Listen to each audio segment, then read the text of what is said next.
cuenta con orientaciones que atienden de alguna medida a las Arce, disciplinas que conforman la... no, no se escucha. Bueno, empiezo de nuevo. Bueno, bueno, empiezo de nuevo, no hay problema, esto es en vivo, así que no hay ningún inconveniente. Bueno, lo que le estaba diciendo, primero, bienvenidos a todas y a todos por darnos esta posibilidad en este conversatorio, a esta segunda charla de este conversatorio. Mi nombre es Marcela Bristol y soy la profesora responsable de la orientación en museos.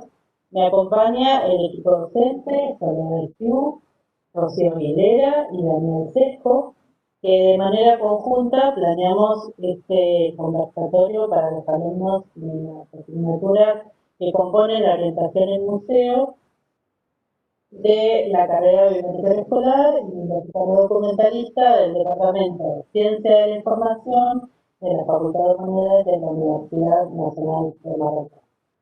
Si bien en una primera instancia lo pensamos este tipo de conversatorio sea solamente para nuestros alumnos de las dos asignaturas, el interés acerca de esta temática fue creciendo y por eso lo realizamos abierto al público. Parece que hay una necesidad en Mar del Plata de tratar estos temas y también se realizó con la adhesión al Museo de Arte Juan Carlos Castellino de la ciudad de Mar del Plata. Nuestra carrera cuenta con orientaciones que atienden de alguna manera, de alguna medida, a las tres disciplinas que conforman la ciencia de la información, la bibliotecología, la archivología y la museología. Y al modificar este plan de estudio, se consideró necesario incorporar la temática de conservación, en especial la del patrimonio en papel. Por eso en esta oportunidad, la convocamos a nuestra disertante, a Melina Leavis, y que va a conversar con nosotros sobre conservación y restauración en papel. Les voy a leer su CV.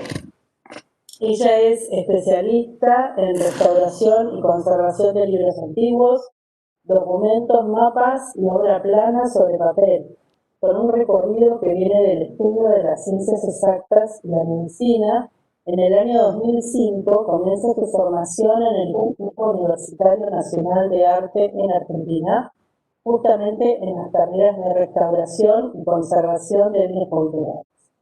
Desde el año 2006 continúa su formación y actualización de nuevas técnicas a través de cursos, seminarios y talleres, tanto locales de Buenos Aires o a nivel nacional como internacional. Amplió su formación en encuadernación con Eduardo Carrico en Buenos Aires. Trabajó tanto con colecciones particulares de libros desde el siglo XVI como con acervo patrimonial en instituciones, archivos y bibliotecas públicas. Colabora en proyectos institucionales a través de la capacitación de equipos y planes de conservación preventiva y además de restaurar, investigar y formar, participa como disertante compartiendo experiencia profesional, estudio, vocación y disciplina adentro y afuera del país. Entonces, le damos la bienvenida a Melina y agradecerle la posibilidad de escucharla y de hacer esta charla con nosotros. Gracias, Melina. Gracias, Marce. Bueno, gracias a todo el equipo, antes que nada, a todo el equipo de organización. Me parece un gran proyecto el que están llevando a cabo. Este evento me parece particularmente increíble y voy a sumarme a una observación que hizo Cristian Díaz en el conversatorio pasado, que tenía que ver con el placer de compartir con todo el panel que invitaron al conversatorio este ciclo para la universidad. Así que antes que nada, gracias y bueno, gracias por el apoyo, gracias por la invitación, gracias por el diálogo constante y bueno, vamos a ver si les funciona algo de lo que les pueda contar a todos. Yo no estoy viendo la presentación.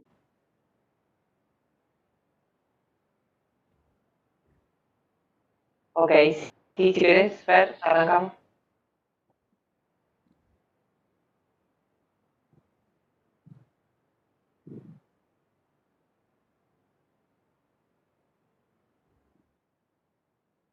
Ok, bien. Bueno, creo que el rol de la conservación y la restauración ya es algo bastante conocido en ámbitos de museos, bibliotecas y archivos para todos, y que la universidad es el lugar óptimo y oportuno para consolidar este rol y poder integrarlo desde distintas disciplinas. De hecho, este ciclo de conversatorios me parece que apoya lo que estoy diciendo. Eh, si bien voy a hacer referencia durante la charla al papel específicamente, en mi formación en conservación y restauración va a ser que emita enunciados que también se adaptan a otras materialidades y a otros materiales, ¿no? Que no sean el papel, dentro de museos, archivos y bibliotecas. Pero dada mi especialidad, voy a arrancar a hablar por papel. Ver, ¿me pasás el...?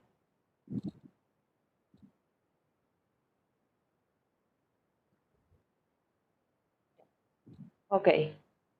Bueno, el papel es el hermano, me gusta mucho esa frase que escuché una vez que el papel es el hermano menor de los bienes culturales. Me pareció interesante para empezar a conversar con ustedes porque creo que los que pasamos por algún museo, biblioteca o archivo vimos que el material documental es el mayor volumen en general de bienes y se lo considera o se lo relega a la hora de atender bienes culturales y su conservación. Estoy hablando en realidad de todo tipo, ¿no? De papel y material documental. Fer, pasamos a la siguiente. De esto hablo cuando hablo de la tipología del papel. Podemos encontrarnos documentación, documentos de distintos tipos, de distintos años, de distintas materialidades, esos documentos de papel, de papeles antiguos, de pergaminos, libros, construcciones tridimensionales que conformen el papel. Además podemos encontrarnos soportes ópticos con soportes de papel adosados como conjunto archivístico, por ejemplo, hemerotecas, un montón de tipologías diferentes, a veces en lugares o instituciones que tienen material de comunicación, no solamente que sea un museo establecido como tal. Avanzamos, Fer.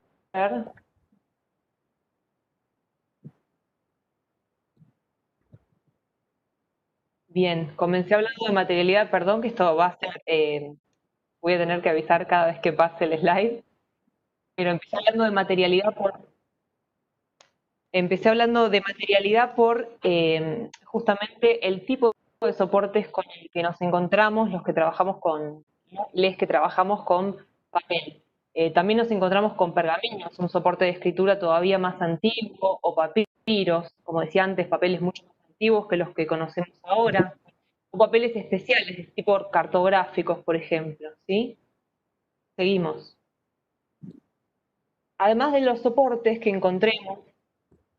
encontramos grafías y sustentados sobre los documentos con distintas materialidades también. Hablamos de materialidad de soporte y material de grafía arriba de los documentos, como puede ser grafito, tinta china, tintas de distintos tipos, tintas metaloácidas antiguas, pigmentos, en el caso de encontrarnos con obras de arte sobre papel, siguiente. En el caso de la tercera dimensión, los libros, nos encontramos además con otras materialidades combinadas al papel, como es el cartón, pieles, cueros, telas, metales. Siguiente. Y otras materialidades que componen los documentos, los libros, los mapas, la cartografía, que tienen que ver con adhesivos, con hilos cuando están cosidos y ornamentados, con sellos, lacres en el caso de la documentación eh, escrita, manuscrita, metales o piedras incrustados en las encuadernaciones. Nos encontramos realmente con una diversidad de materiales que deberían convivir todos en un mismo espacio o institución. Siguiente. Y la conservación y la restauración me gusta pensarla en general como una disciplina materialista en el buen sentido de la palabra, porque necesitamos conocer los deterioros y la naturaleza de los propios materiales y combinarlos. para saber cómo se potencian los deterioros con los factores ambientales que son inevitables. Siguiente.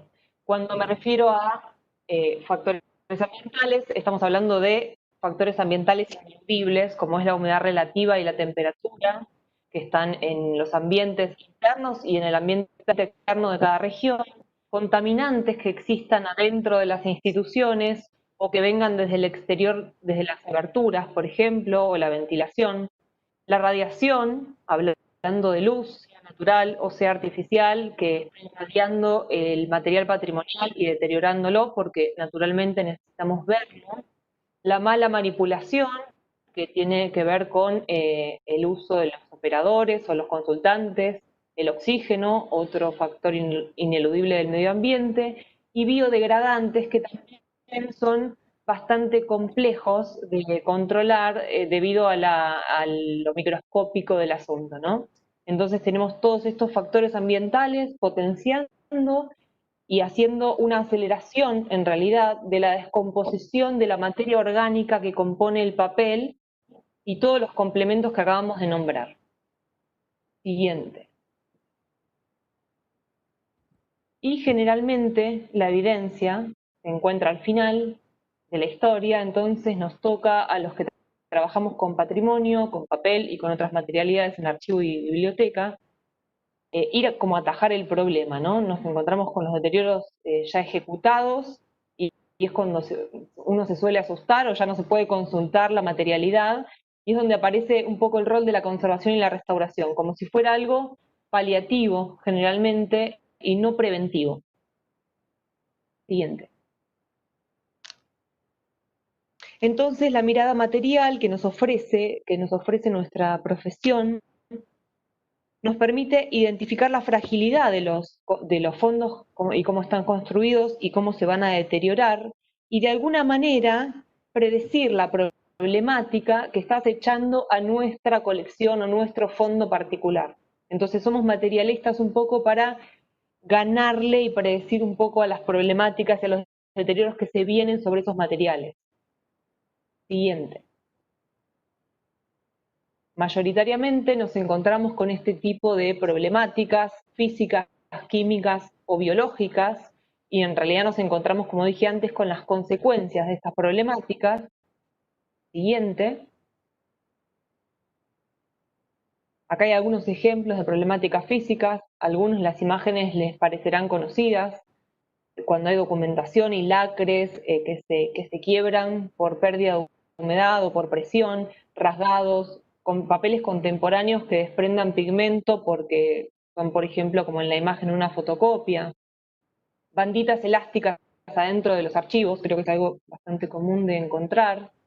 Siguiente. Deterioros químicos, como podemos ver, ganchos metálicos y los problemas oxidativos vinculados al papel, el agua o la solubilidad de tintas cuando se mojan documentos o cuando hay un exceso de humedad relativa. Hay una foto en este tipo de deterioros químicos que está irradiada con luz UV que tiene que ver con la mala manipulación, con las huellas digitales que no vemos, que dejamos sobre el papel, y la oxidación de los aceites de la piel generan manchas con el tiempo que sí son visibles, en este caso aumentada un poco más con radiación polar. La cinta Scotch, que sería como uno de los enemigos y casi mala palabra de los que trabajamos con papel. Siguiente. Deterioros biológicos, como decía antes, que son ineludibles y muchas veces, bueno, en el caso de, por ejemplo, la contaminación biológica con hongos, es inevitable porque realmente estamos ante presencias biológicas omnipresentes, y claramente el ingreso de insectos a las instituciones donde abunda material para poder metabolizar, y en general condiciones óptimas, ¿no? Oscuridad, poca ventilación, temperatura y humedad estancas. Siguiente.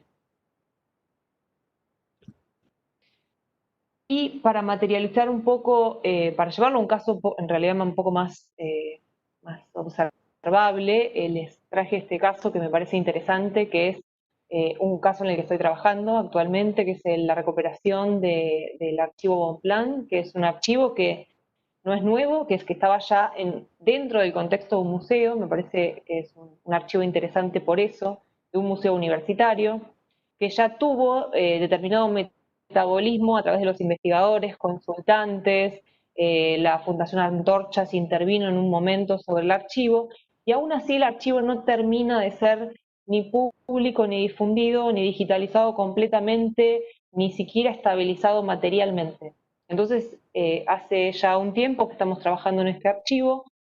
Fer, me pasas a la siguiente foto, que es un archivo chiquitito, bastante controlable, digamos, es un archivo pequeño, que está bastante ordenado en apariencia, que está bastante bien conservado en apariencia, pero sin embargo tiene un montón de problemáticas como la falta de un catálogo fiel y inclusive hay material contaminado por haber sido metabolizado, puesto en cajas de guarda de conservación, pero no haberlo limpiado biológicamente. Entonces hay material contaminado, por ejemplo. Esto de la intervención en este momento de ese archivo dentro del museo tiene que ver con la puesta en valor, justamente apoyándonos desde los consultantes. Dijimos, bueno, ¿quiénes lo consultan? Investigadores, pocos investigadores. Vamos a ver cómo podemos hacer como un plan que tenga que ver con el mejor acceso para ellos y de paso, por supuesto, hacerlo de forma abierta y pública. Por eso hay un proyecto de recuperación que tiene que ver con dos operadoras, que somos una archivista y una conservadora, y el apoyo y la comunicación, por supuesto, de todo el equipo del museo. Siguiente, Fer. Bueno, una imagen de uno de los ejemplos del archivo Bonplan, que son manuscritos de hasta 1850, donde el proyecto de conservación y de restauración de papel en este proceso específicamente y en este proyecto está a la par de la documentación archivística. Entonces vamos haciendo un catálogo, pero automáticamente estabilizando cada material físico. Por supuesto que es un proyecto muy lento, pero la ventaja de tener pocos consultantes investigadores nos permitió poder hacer este proyecto lento, ideal, como lo pensamos. Y por supuesto que era pequeño y abordable. Siguiente. En este caso, ¿están viendo el siguiente proyecto? ¿Sí? Ok, ahí va. En este caso particular es también una recuperación de sitio histórico y memoria, tiene que ver con una materialidad mucho más grande que el papel, es un caso bien interesante porque es como una especie de archivo naciente, es una casa recuperada, donde debajo de la casa había una imprenta antigua que fue cerrada obviamente en la época militar y se recuperó hace un año y medio esta casa imprenta y se empezó a sacar de forma arqueológica el material desde el subsuelo, desde la imprenta, y tratarlo como material arqueológico y poder separar las distintas materialidades. En este caso particular me tocó participar, invitada a este colectivo que es increíble todo lo que está haciendo y todo lo que hizo en un año y medio, para empezar a intervenir las piezas que se habían separado que eran de papel, para empezar a ver si ese archivo era posible. Nos encontramos con bollos calcinados y llenos de tierra de tantos años estancos, en un lugar oscuro, húmedo, obviamente contaminados, pero empezamos a acceder a esa información que sería un archivo naciente.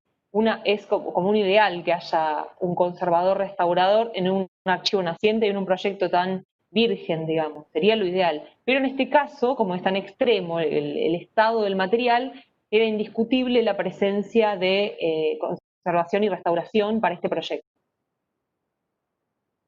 Siguiente. Entonces, desde la conservación es posible retardar la degradación interviniendo en factores ambientales y se puede prevenir o restringir el daño causado por los hombres. Pasamos a la siguiente.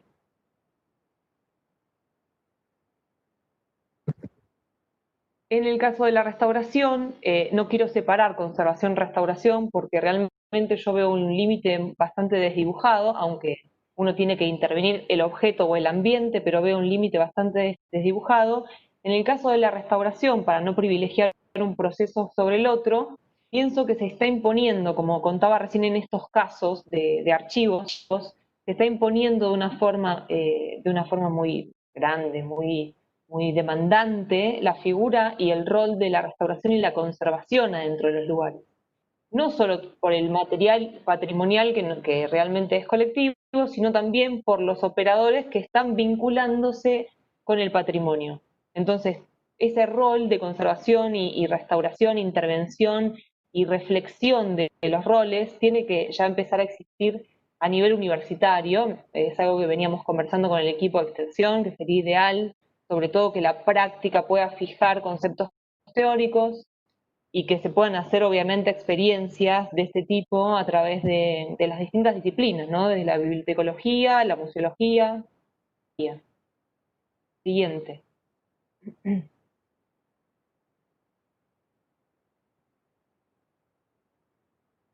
La restauración no es un simple episodio terapéutico en la vida de un documento, sino la oportunidad de encontrar y comprender su origen. Esto lo digo un poco para no recaer en algo que dije antes, que tiene que ver con que el restaurador llega cuando el daño ya está ejecutado. No es un fin en sí misma, no es que hay que restaurar y conservar todo, por supuesto, sino una disciplina auxiliar de la historia del documento, y acá aparece, por supuesto, el rol de la transdisciplina adentro de las instituciones, museo, biblioteca, archivo, universidad.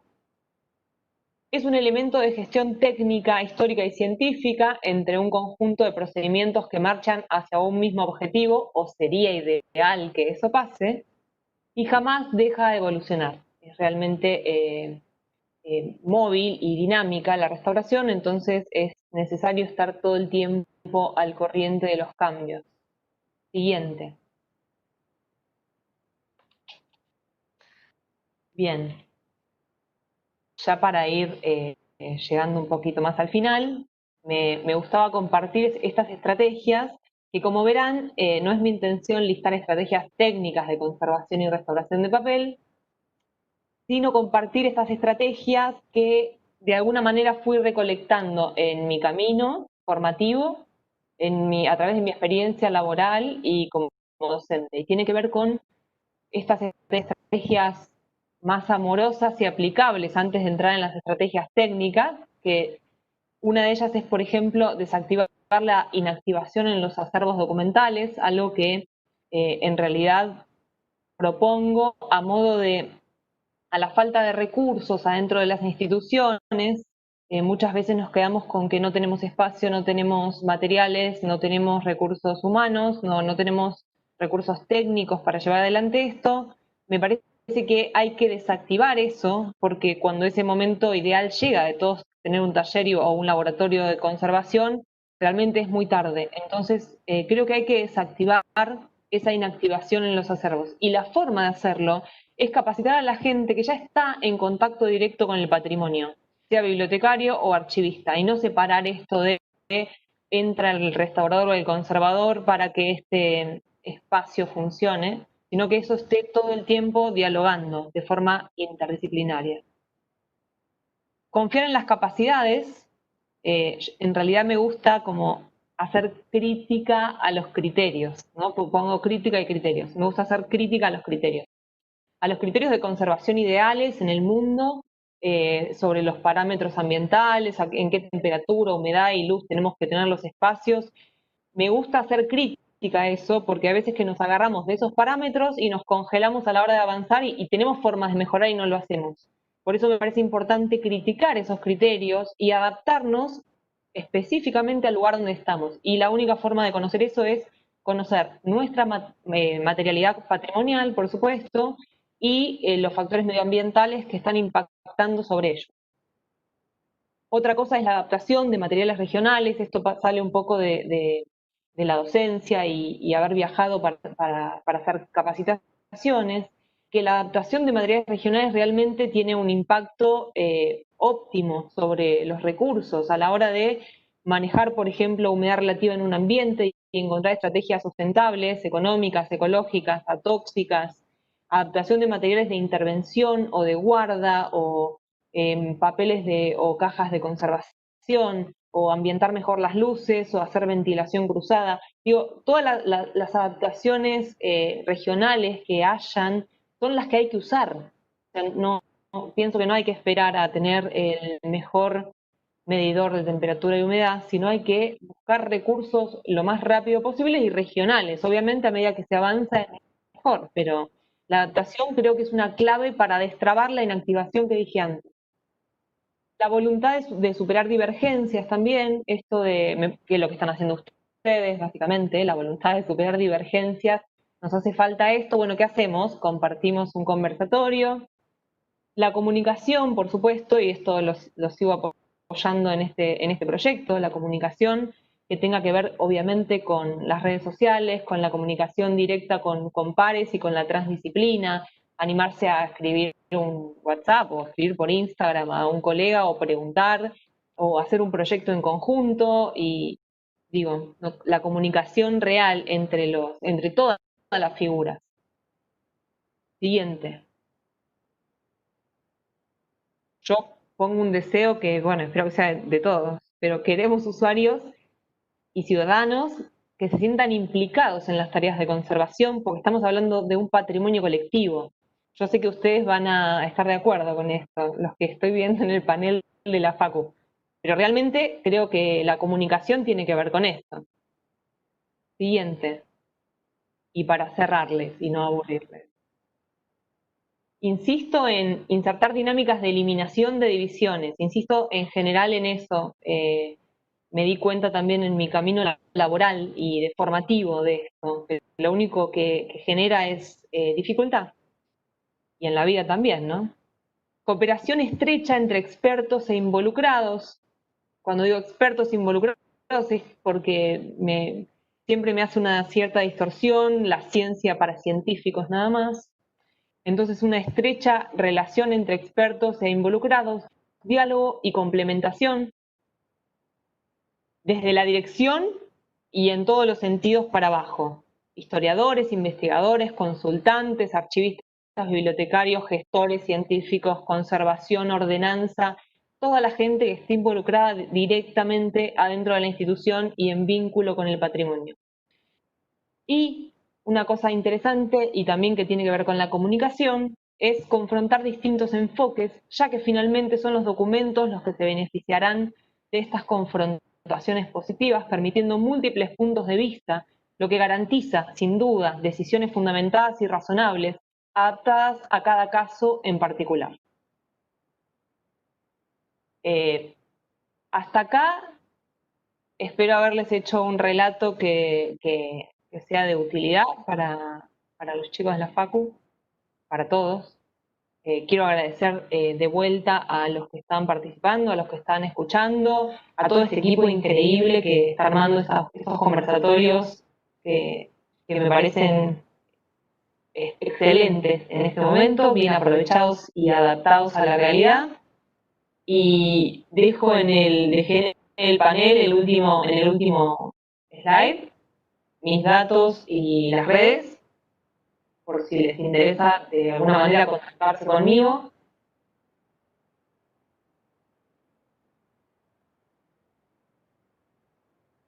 Ok.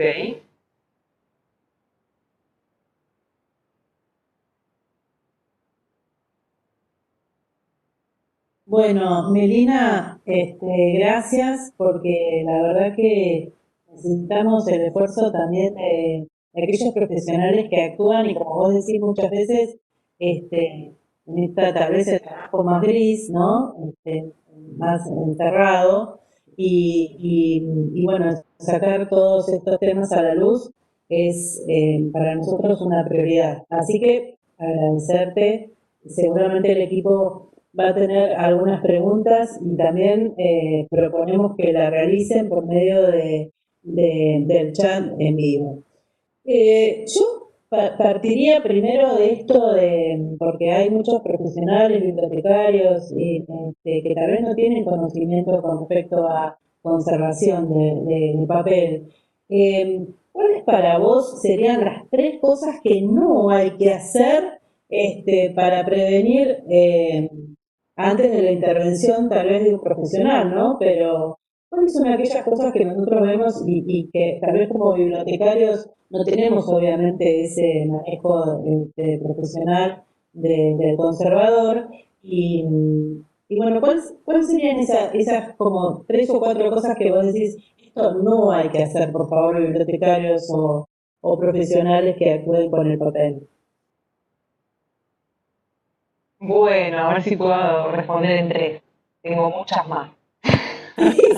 Sí, sí, te dije 3 para decir, bueno, porque me parece Sí, valioso del otro lado, me siento como bibliotecaria, ¿no?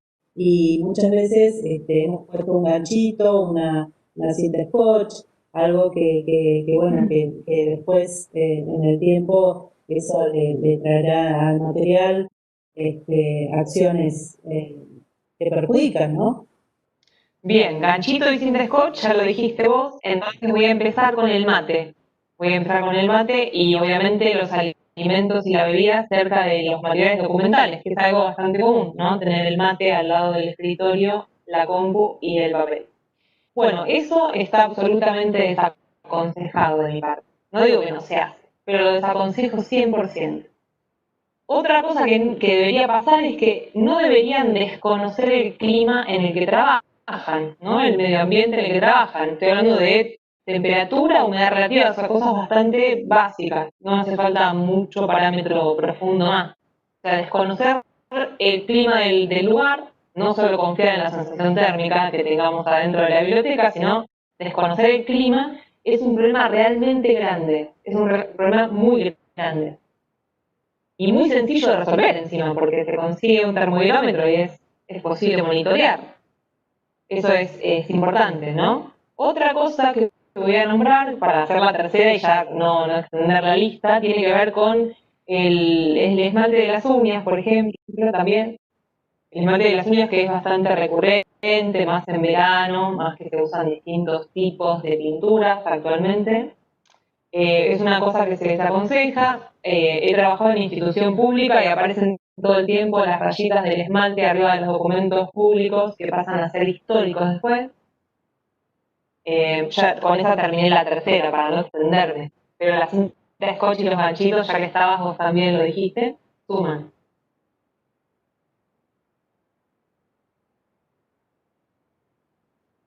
Eh, bueno, gracias, Meli. Nos han preguntado en el chat y sumo a la pregunta de Julieta Ábalos, una compañera que está escuchando la charla, si existen, de acuerdo a los viajes que vos has realizado y a tu experiencia en distintas instituciones públicas y privadas, existen o qué nivel, qué grado, qué número de conservadores cuentan las instituciones de nuestro país y la región en este momento. Si la mayoría de las instituciones tienen conservadores o no, y cómo ves vos también de paso el tema institucional desde el lado de plantear planes de conservación y preservación. Si se piensa, si se planifica o se atiende directamente cuando el problema ya está y el personal es externo o existe en el lugar. Bien. Fueron varias preguntas, a ver si me una después me decís. Creo que en la mayoría de las instituciones del país no hay conservadores y restauradores. Otra premisa. Creo que en la mayoría de las instituciones del país no termina de haber conciencia de conservación y restauración. ¿Sí? Y digo instituciones para decir no solo los museos, obviamente renombrados, sino más instituciones culturales que alojan patrimonio, ¿no? Creo que la mayoría no, que todavía no existe esa escena. Yo trabajo a veces en institución de forma proyectual y mayoritariamente de forma privada. Por lo tanto, no tengo una estadística exacta, ni siquiera dentro de la capital, que es donde vivo, de qué porcentaje de conservadores y restauradores hay en las instituciones. Pero hay una asociación que se llama ASIMPAC que genera estadísticas de este tipo. Creo que este año estaban terminando hace poquito el último censo, en el cual se puede consultar en la página esa información, que si bien es abierta a todo el país, no participa todo el país, por supuesto, pero por lo menos en el centro, en la capital, es posible mirar esas estadísticas. Por otro lado, respondiendo al plan de conservación, por supuesto, me parece que sería como tener el cartel de salida en un lugar peligroso. Entonces, sí, sería lo ideal tenerlo. Sé que el plan de conservación requiere, obviamente, profesionales entendiendo conceptualmente los parámetros para hacerlo ajustado a la institución. No es algo como una plantilla, sino claramente hay que hacerlo ajustado a la institución, para lo cual hay que conocer la región, el clima, la geografía del lugar, el edificio, el contenido que tenemos adentro del edificio, los recursos con los que contamos. Hay algunos ejemplos y modelos en Internet de planes de conservación. Si alguien se aventura a buscar en Internet, podría eventualmente ir agarrando datos, ir armando una guía que tenga que ver con un plan de conservación. Lo que tenga que ver con el plan de conservación directamente sobre los materiales patrimoniales, por supuesto va a necesitar la colaboración de un experto en ese material. Pero es como tener un cartel de salida en un lugar peligroso. Meli, una de las cosas que sucede, digamos, cuando hay que pensar en intervenir algún tipo de obra, es pensar, son las decisiones, ¿no? Como que me parece que quizá eso es lo que el conservador restaurador ocupa más el tiempo en pensar cómo va a observarlo, a explorarlo, a ese objeto para poder realizar un buen diagnóstico antes de poner la mano y los instrumentos en la obra. Por ahí preguntarte si en tu experiencia alguna situación en la que, digamos, has tenido que pensar o definir de tomar una decisión importante y que a veces no tiene retorno, más allá de que los agregados que se le hagan a la materialidad tienden a ser reversibles, por ahí son las decisiones las que más tardas en tomar cuando estás frente al documento. Digo, pensar alguna situación que te costó mucho tiempo poder evaluarla, poder diagnosticarla, quizá el tratamiento lleva un tiempo, pero quizá la definición es más el pensar en el papel antes de ir a la obra. Sí, la respuesta es sí, que sí, desde los dos lugares, desde el lado del abordaje, de la estrategia para trabajar, que haya tomado mucho tiempo la decisión, y sobre todo cuando hay un equipo donde se investiga. De hecho, estoy participando en una especie de diagnóstico en el cual, sobre un libro en el cual ya hay 22 investigadores. O sea que ese libro no es que se va a restaurar directamente, sino que conlleva a todo un plan y una estrategia. Tal vez termine en un proyecto de intervención o no, pero todo ese diagnóstico previo y la captura de datos e información material de ese documento particular que es investigado y único, tiene como un tiempo muy laxo y de investigación y obviamente, de captura de datos básicamente, hasta intervenir. Y puede no intervenirse inclusive. Y desde la restauración también, tal vez tomar una decisión en determinado tiempo, y el abordaje técnico puede llevar más tiempo, sobre todo, como decís vos, en procesos que no tienen una reversibilidad, por supuesto, casi ninguno tiene una reversibilidad, pero una reversibilidad de alto grado, como puede ser meter adentro de líquido con solvente un papel. Entonces, procedimientos más complejos y más difíciles de controlar y minimizar la problemática en ese caso, son los que llevan más tiempo en intervenirse también. En este proyecto de que vos estás contando del archivo de Bonplan, uno de los faros, si se quiere, es poder poner a la consulta en acceso abierto y digitalizar esos documentos. Y acá, bueno, lo importante es que para poder digitalizar esos documentos tienen que estar en buen estado de conservación para poder manipularlos y que, digamos, en esa acción, esa migración de datos, digamos, a un soporte digital, no presenten problemáticas. Digo, la importancia del rol en este caso, teniendo en cuenta que estamos frente a material histórico, Disculpe, pero se escucha mucho ruido del ambiente, no sé si estoy haciendo ruido. Digamos, lo importante que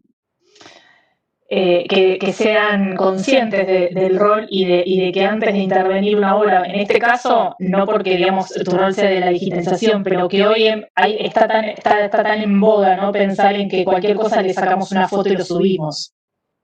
A eso voy. Claro.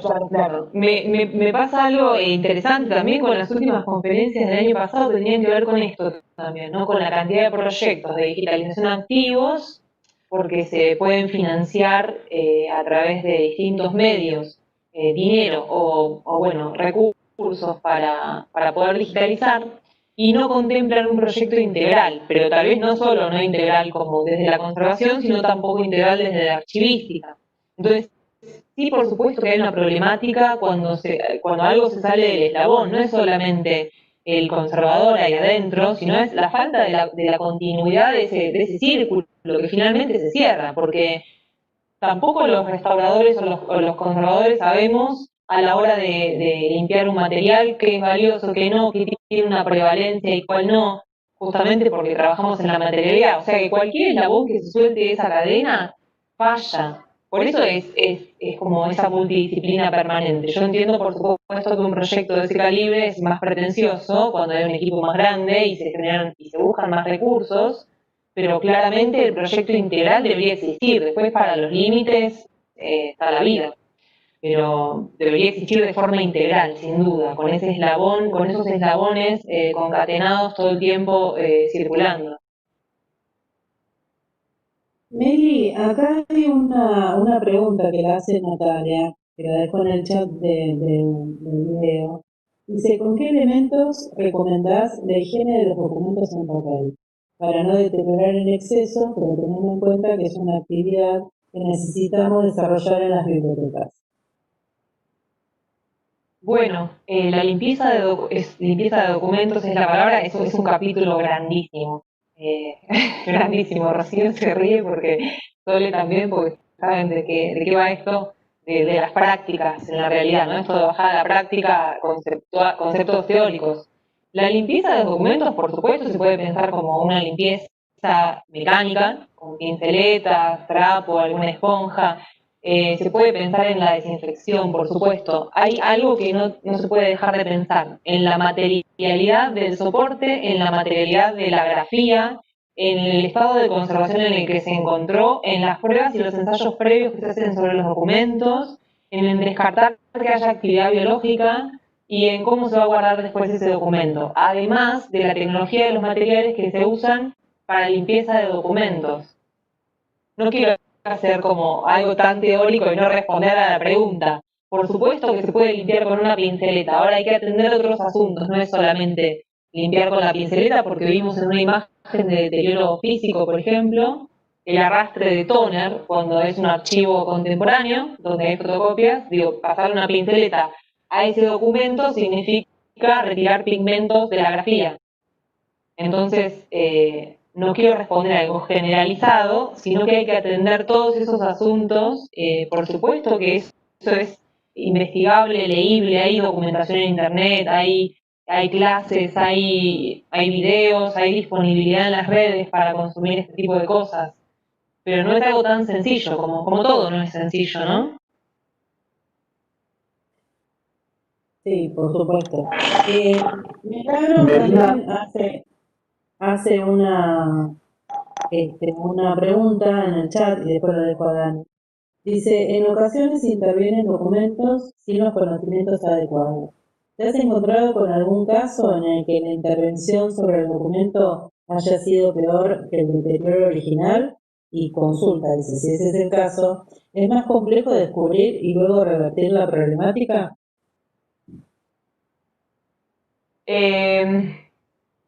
Sí me encontré con esos casos, sí me encuentro repetidamente con esos casos, donde, por supuesto, por querer hacerle un bien al documento, se le hace un mal. Y todos conocemos esos casos y es un gran ejemplo el uso de la cinta Scotch o la cinta autoadhesiva.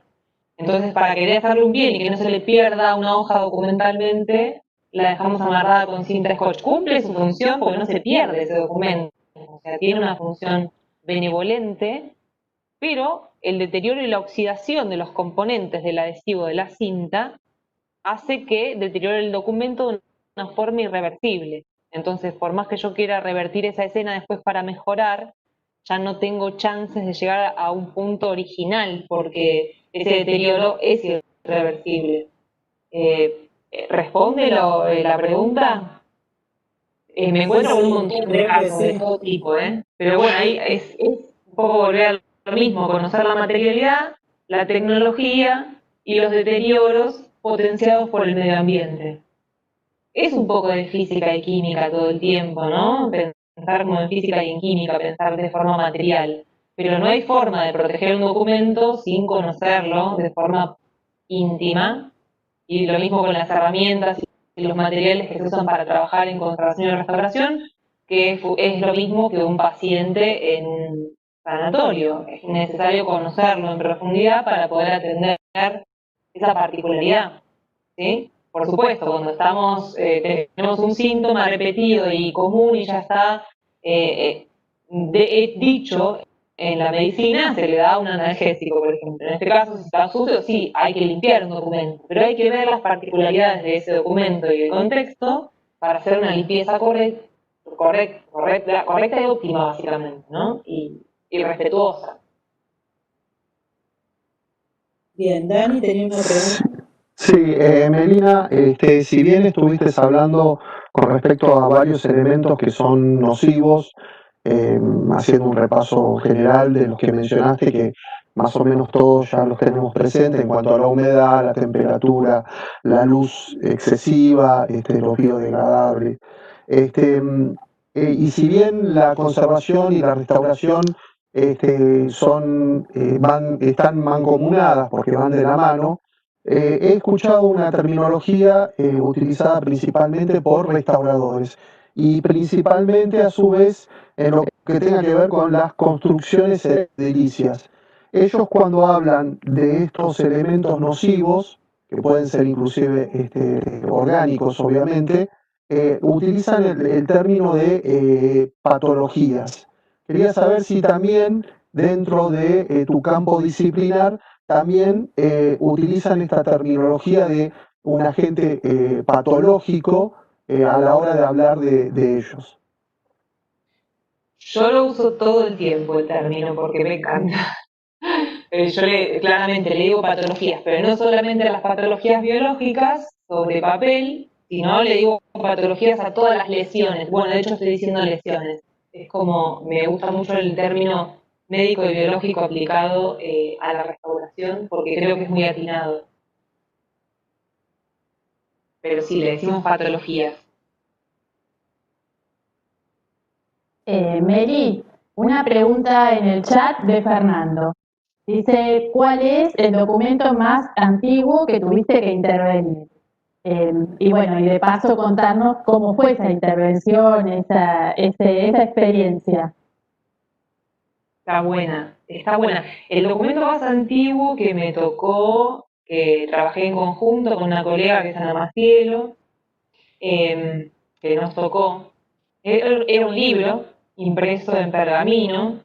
Lo que no tenía era la fecha exacta, escrita, obviamente era manuscrito, y más o menos circaba el 1200. Ese fue el documento más antiguo que nos tocó trabajar, en el cual estaba bastante original y en buenas condiciones de conservación, aunque uno piensa que cuando tantos años está peor, todo lo contrario, era un pergamino que estaba escrito con tintas solubles, tintas chinas o tintas con carbón, en cuero y cosido con 2 tapas de madera.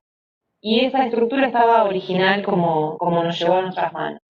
Tenía una escritura en un lenguaje que ahora no lo recuerdo, una lengua muerta, creo que era GES o similar, y tenía unas escrituras en GES, en lapicera, en virome, en algunos márgenes del libro. Y el propietario quería retirar esas inscripciones en virome del libro original. Entonces, obviamente, retiramos la tinta y de paso hicimos una limpieza y una estabilización del material original. Ese fue el más antiguo de todos, pero no puedo datarlo exactamente, pero la estructura y la materialidad, la composición y el tiempo de deterioro nos decía que estaba alrededor de construcciones similares de 1200.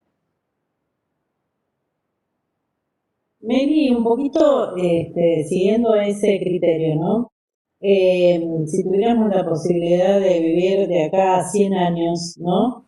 Vos como una jornada conservadora del mundo, ¿cómo vos pensás que va a ser ese papel de acá a 100 años en nuestro papel actual, ¿no? Es decir, ¿qué problemática vos crees que va a haber de acá en más en las próximas décadas eh, como conservadora? Porque obviamente el papel no es el mismo, los químicos no son los mismos. Y, y vos, ¿cómo lo imaginas esa conservadora de acá a 100 años con nuestro papel actual? Lo pienso y siempre digo, pobres las restauradoras del futuro, porque tienen un material horrible, ¿no? Pienso como horrible por el deterioro que van a encontrar o lo que yo me imagino que va a ser el deterioro futuro de este material. Pero sí, claramente es un material que tiene una calidad inferior a los materiales antiguos, nobles y orgánicos, como les acabo de nombrar, un libro de 1200 que está en el mismo estado. Entonces, ver algo que envejece tan rápido, tal vez no sean ni siquiera 100 años. Y bueno, la mezcla de sintéticos y orgánicos también, haciendo una cosa incompatible en la comunión en el tiempo. Entonces, por supuesto, el deterioro va a ser bastante trágico y veloz. En realidad, al material antiguo también le pasa lo mismo, pero ralentizado por estar hablando de material más noble y orgánico, ¿no? Y por supuesto más estable. Va a pasar eso, pero con velocidad. Es como ahora, todo pasa con mucha velocidad. El deterioro en el futuro va a ser igual, con mucha velocidad.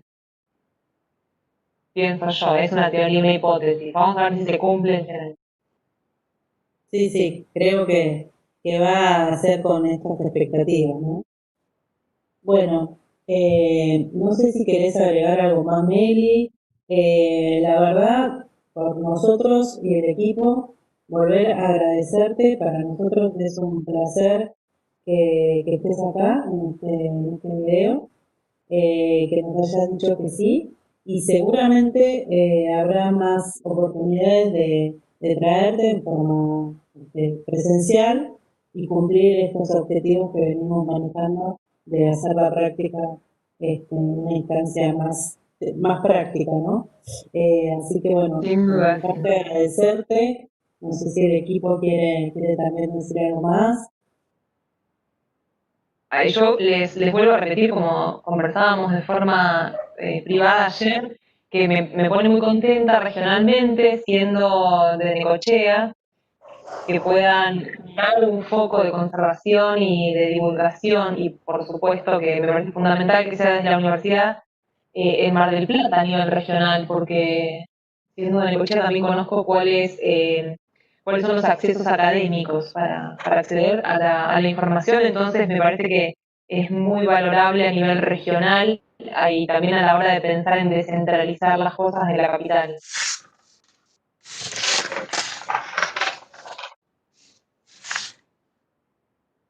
Buenísimo.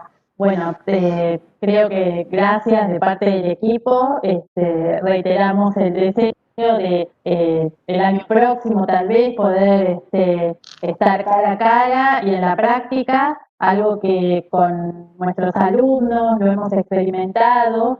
Lo que lleva el contacto con la materia es diferente de lo que uno puede expresar desde una clase teórica. Así que, bueno, esperamos el año que viene poder concretar ese proyecto.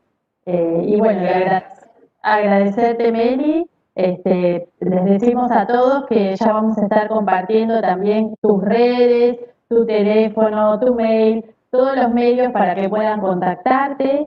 Y bueno, que se pueda llevar adelante esto de una consulta permanente para quien lo necesite, y esto que siempre decimos, el trabajo interdisciplinario. Nosotros desde nuestro rol como bibliotecarios, en los museos, en los archivos, en las bibliotecas, pero también en un trabajo codo a codo con conservadores, con especialistas de otras áreas. Creo que ese es el objetivo principal de todo esto que tratamos de transmitir. No sé, los chicos dirán. Sí, Meli, yo estoy re contenta porque, bueno, te conozco, he hecho cursos y nos hemos estrechado la mano en otro pasado. Contenta de que estés acá y que pudimos lograr este encuentro y tomar algunas cosas que, bueno, están en tu página y tienen que ver, que nos han gustado y que por ahí tienen... bueno, vos ponés en una frase que dice: pensar y sentir, más allá de nuestra vida biológica, jugar por un ratito a ganarle el tiempo. Como me encantó eso de darle un momento más, como hermoso. Excelente. Bien. Sí, divino.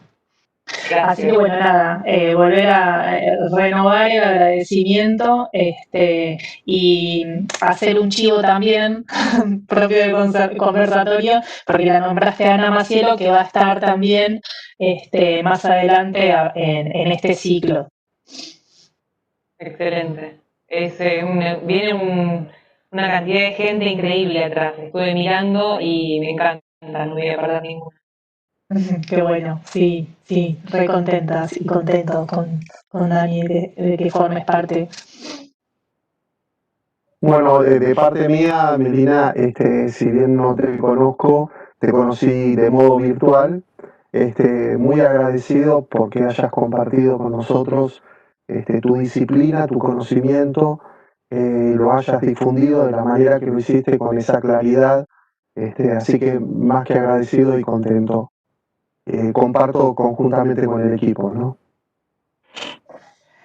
Bueno, gracias. Y también desde el YouTube están agradeciendo a la charla, Meli. Vamos a arrancar un poquito más arriba, porque no lo quiero perder, el comentario. María Gabriela Mayoni, hablando sobre el trabajo en el archivo Bonpland, como es un importante trabajo, el que están haciendo con Penélope.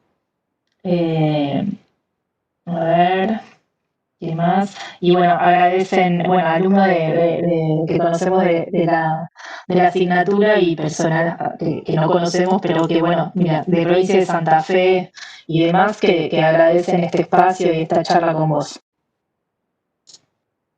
Un placer, realmente un placer compartir y que sea una puerta que se abre para comunicar. Bueno, gracias y los esperamos a todos en el próximo conversatorio, que va a ser el 19 de octubre, con la licenciada Natalia. Ya lo estaremos promocionando por las redes, pero agradecer a todo el equipo, a Fernando y a Melina. Y a ustedes, por supuesto, por estar del otro lado. Gracias.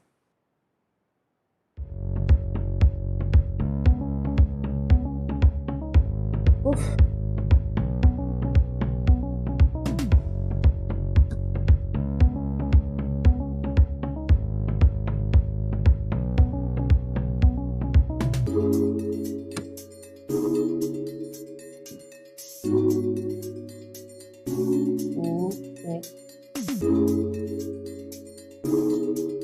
¿Qué diferencia hay entre eso, Fer? Perdóname. No sé qué significa. Sí, 36 sabemos que están ahí. ¿Y 114 reproducciones a qué se refiere? Sí. Sí.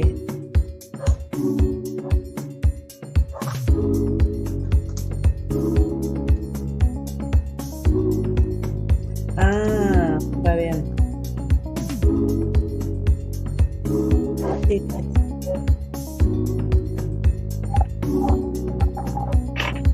Bien, perfecto. Esto te iba. Eso te iba a preguntar.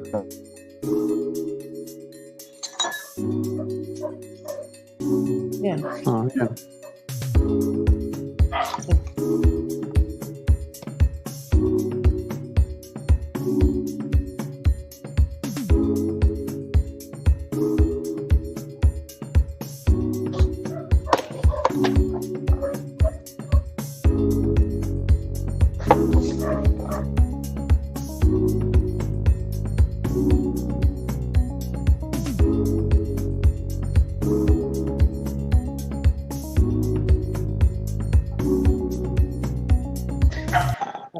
Gracias, Bueno. Fer. Datos Ya pasó, duros. Carolina. Estuvo genial. Me encantó. ¿Sí?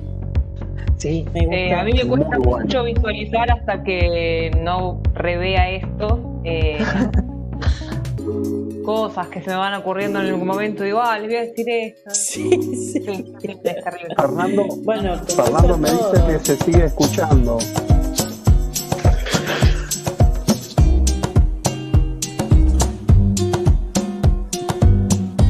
No debería, sí, me acaba de decir una compañera.